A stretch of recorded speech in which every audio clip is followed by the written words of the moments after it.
So Hannah, welcome back to Talking Money. It's our second episode. I think our first one last week was reasonably well received. So we're back again. We've picked 3 stories this week to talk about, which are relevant to the world of personal finance. So we're going to start by talking about what I think was quite a bad week for the retail sector. Everyone knows what's going on. I guess they would have seen the headlines about Arcadia Group, about Debenhams, and then a smaller headline today, but still significant, about a group called Bamford. Tell us what's been going on this week. It's been dreadful. That's really the best way I can put it. So this has been, there's been rumours of Arcadia collapsing now since last week. Certain news publications started kind of breaking the news that it was going to happen. It was going to be this imminent thing, and it was just around the corner. And then, as was kind of expected by everybody, on Monday the news became official. Deloitte was appointed its administrator, and that means it's in some serious trouble. And now, Deloitte will be working frantically hard to figure out if it can sell parts of the business, and looking at other options as well, restructuring debt and incredibly complicated things like that. At the same time, talks between Debenhams and JD Sports, and these were rescue talks, collapsed. Actually, a lot of people are saying because Arcadia collapsed. Now, I think that's interesting because I wonder if we'll see any offers made for not necessarily the whole of Arcadia, although it could be, you never know, from JD Sports, that we're in this kind of last minute rescue deal with Debenhams that's actually in administration for the second time. So Debenhams has had a really, really, really tough time. And this is really just indicative of what's been going on now for a long, long time. The death of the high street is not a new term. We have been talking about this for a very long time, but coronavirus has really just compounded that. So as an example, Arcadia's results last year actually showed it had an operating loss of £137.5 million. So that's not a good situation to be in at the best of times. But if you combine that with a pandemic, it's really bad. So and obviously, our hearts go out to the staff in particular. I think between Arcadia and Debenhams, we're talking about 25,000 people. I know lots of the Arcadia staff, approximately 9,000, were already on furlough. So probably thinking, this isn't a great situation to be in already, given the retail sector being closed down until today. Actually, we're speaking on Wednesday when we're back in various tiers and things, and non-essential retail can reopen. But I agree entirely with you. I think it's the pandemic once again acting as a bit of a catalyst. This stuff was happening before. We'd all started buying stuff from Amazon and other online retailers. And the high street was struggling. They were struggling to pay rents, they were struggling to pay rates, they were struggling to get footfall, and the pandemic has just accelerated that already existing decline. Absolutely, and this is particularly relevant when it comes to Arcadia. Now, Oliver Shah, who is the editor of the Sunday Times business section, wrote a really, really fantastic piece this weekend, and it really painted Philip Green as this kind of analog dinosaur trying to live in this digital world. And I'm sure we all remember that it really wasn't that long ago that Arcadia was this retail supremo excellent brand, and Topshop was the it place to shop on the high street. Certainly if you were my age at that particular time, sort of 10 years or so ago. But you're absolutely right. What's happened in the last 10 years is that brands like ASOS has come along and Boohoo's come along, who apparently are rumoured to buy at least part of Arcadia, so that's one to look out for. And people are moving to shopping online more, but rather than invest more money into their online presence, Arcadia just sort of stubbornly stayed in the analog age, and it really relates to who Philip Green is as a person. Supposedly, this man is worth the best part of £1 billion, and he had this ancient old brick Nokia. I think it was a 6310 for a very, very long time. And of course, he can afford whatever phone he wants, but he just despises this culture of this kind of plugged-in digital world, and ultimately, it may have led to his downfall.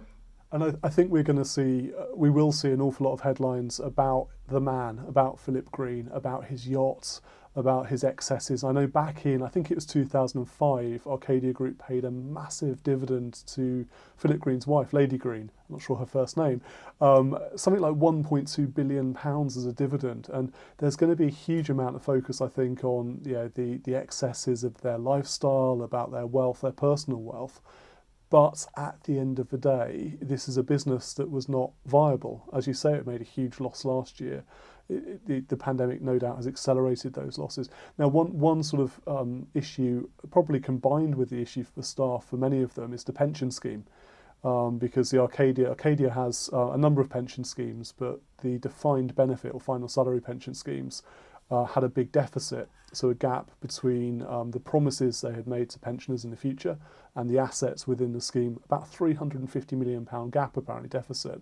And so it's very likely that that pension scheme will fall now into the Pension Protection Fund.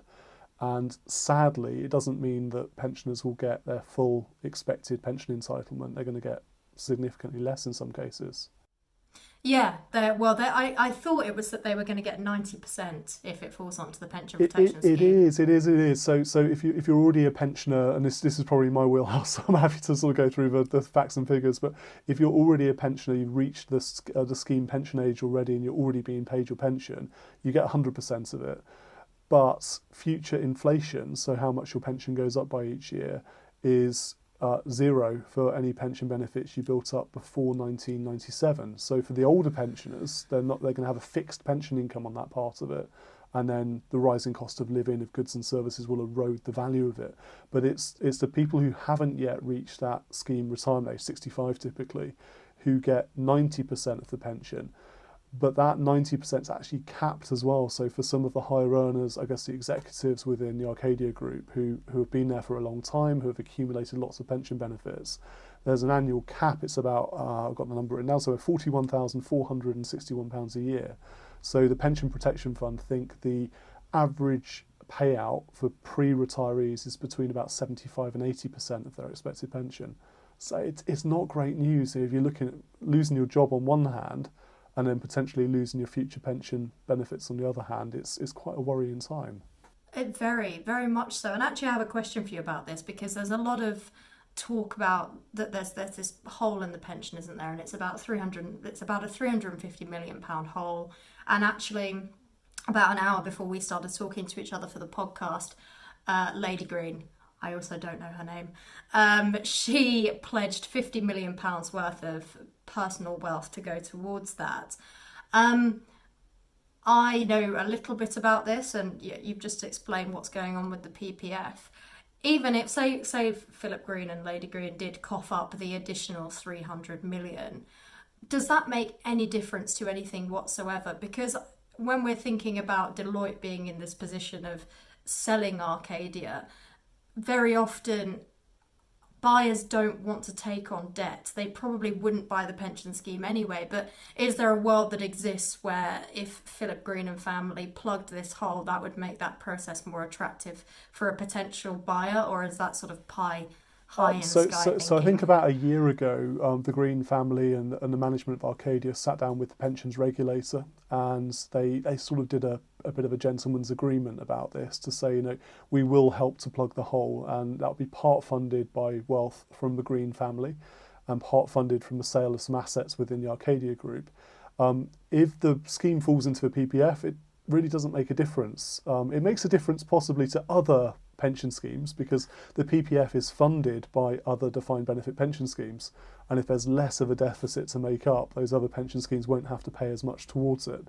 But in terms of a buyer, I think even if, let's say it's a £350 million deficit, even if Lady Green puts her hand in one of her purses, her Chanel purses somewhere, and pulls out 50 mil and says, here you go, I honestly can't see any buyer having the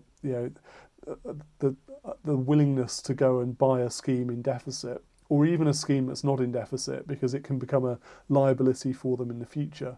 So I think we're looking at an asset sale minus the liabilities realistically. But time will tell. We'll see who comes out the woodwork, who's interested in buying parts of this business, and what that looks like. I really believe that this is not the end for Topshop. I think Topshop will find a buyer.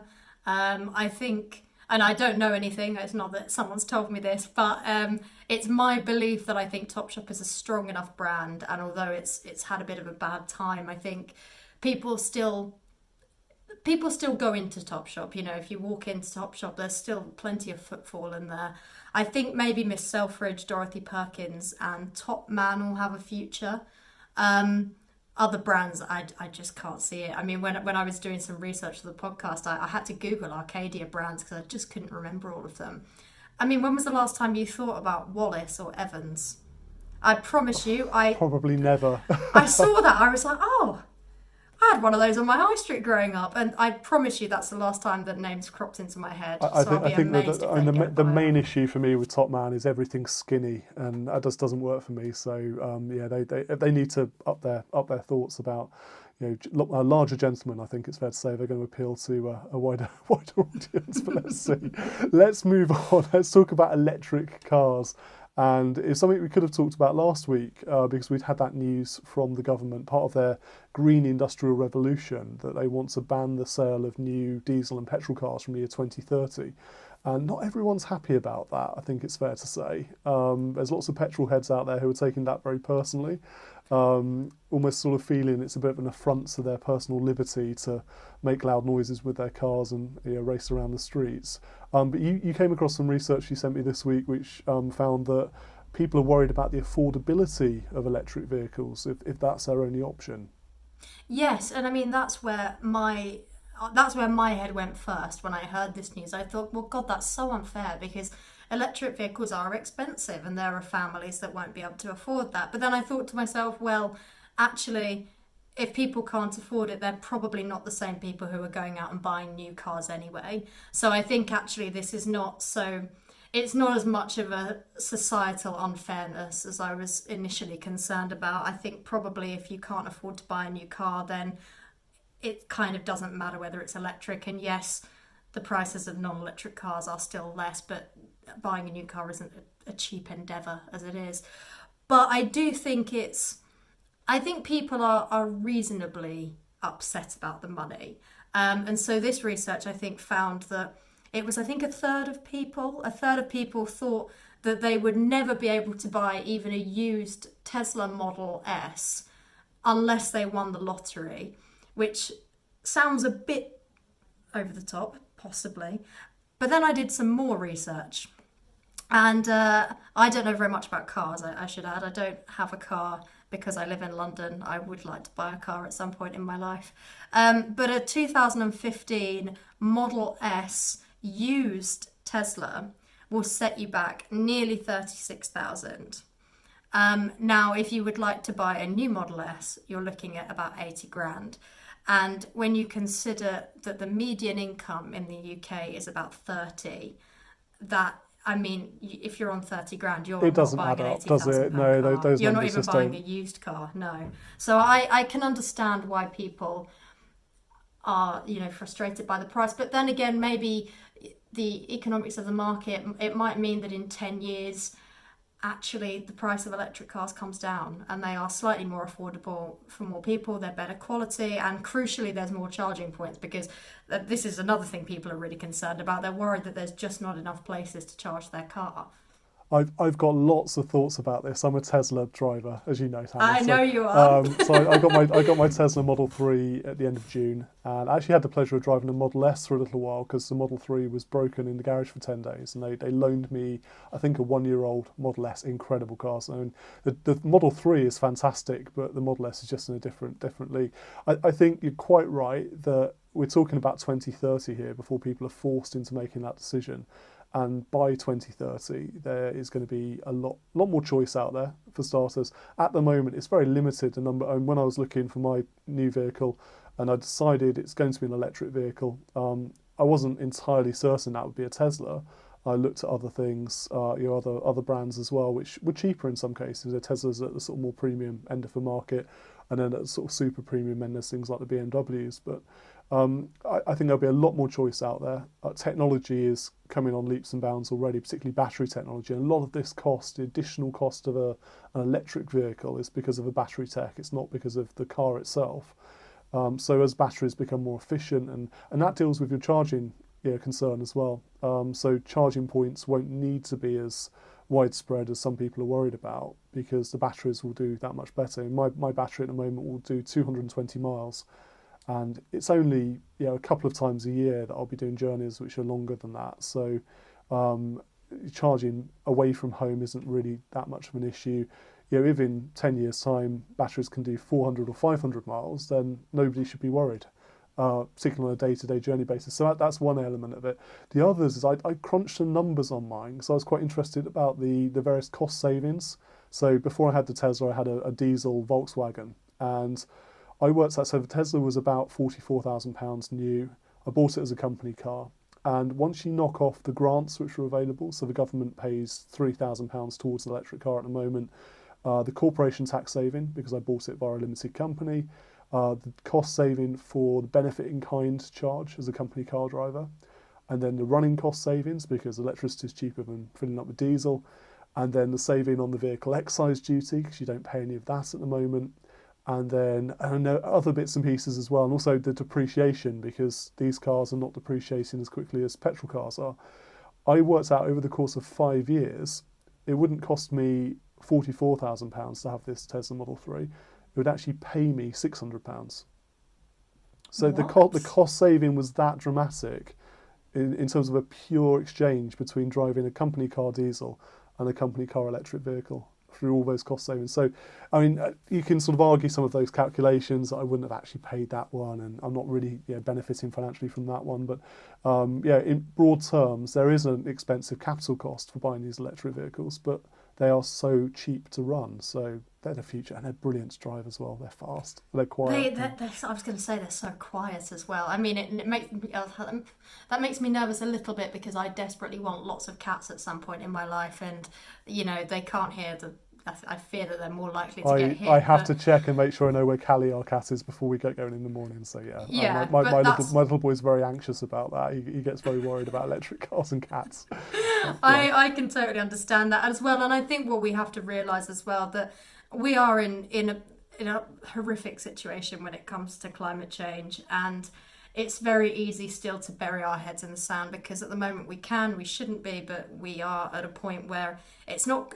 Everyone says it's crunch time. I think realistically we could probably all ignore it for a little bit longer, but it would only be worse then, and we do need to start making changes. And ultimately, I'm sorry to the petrol heads. I'm sure Jeremy Clarkson absolutely hates this policy.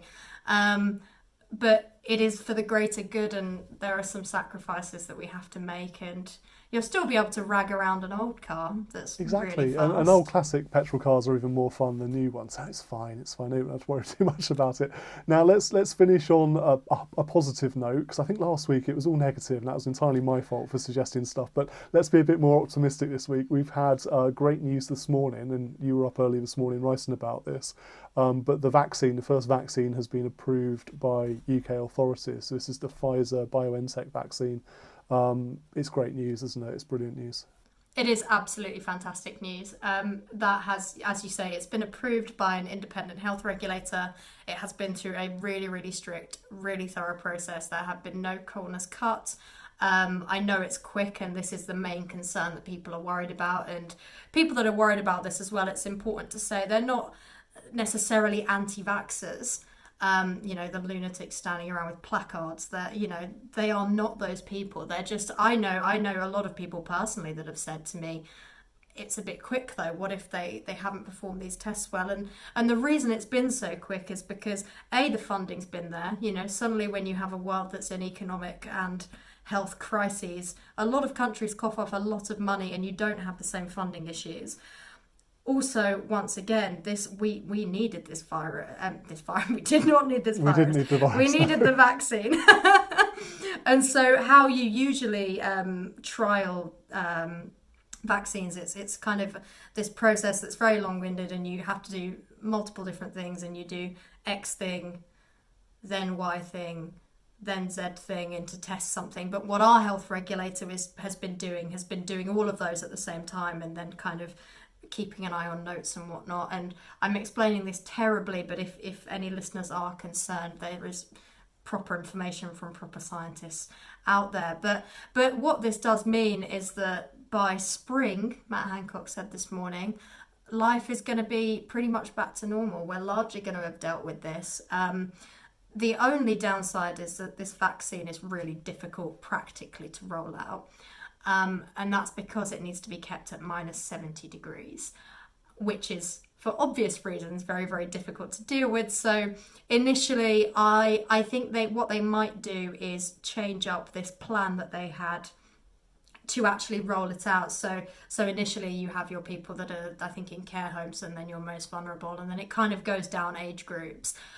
I think they might have to fiddle with that slightly, just on a very practical level, just because people are going to have to be going into hospitals, I think, in order to get this, because of this minus 70 caveat. But we're starting rolling it out next week already, which is fantastic news. And then there's the AstraZeneca Oxford vaccine, which is going through the same process right now with the health regulator. And I think that will probably be approved very, very soon. It would not be surprising to me if we hear about that on Friday or Monday or one of those kind of times. Yeah, and we've got tons of that. We have got absolutely millions and millions of doses of that. That's our big one. That doesn't need to be kept at minus 70. I'm about to say that one doesn't have quite the same logistical challenges for delivery. And I want to highlight at this point, we're here in Cranley in Surrey. It's where our head office is for Informed Choice, where I live as well. And there's a couple of things about Cranley which are quite interested in relation to the Pfizer vaccine. I'm saying virus as well. We don't want a Pfizer virus, we want a Pfizer vaccine. So first is the managing director of Pfizer lives here in Cranley. So he's one of my parkrun buddies. I know him quite well through parkrun. So that's a great link. And the other is in the Daily Express on Monday, there was an article about how village halls are being requisitioned by the NHS up and down the country. So one of the sort of delivery sites are going to be village halls, and Cranley's village hall was one of the first ones to be requisitioned by the NHS. So they are currently recruiting volunteers to do things like, usher the queue in and that sort of thing. So not actually to jab people in the arm with the needle, but hopefully that'll be trained medical professionals only. But yeah, it's just quite interesting. Those sort of couple of points came to Cranley for the Pfizer vaccine. But I mean, in terms of the personal finance and the economic impact of this, it's positive. I think probably largely priced into the markets. So the markets already knew the vaccine was effective. Yeah, and it was only a matter of time. Nothing today. So marginal movements, but this is the sooner we can get to some sort of effective level of herd immunity, the sooner lockdowns can finish, the sooner we can forget about social distancing, we can start hugging grandma again and going to a pub with lots of different family groups and having strangers into our house and all sorts of things we're not allowed to do at the moment.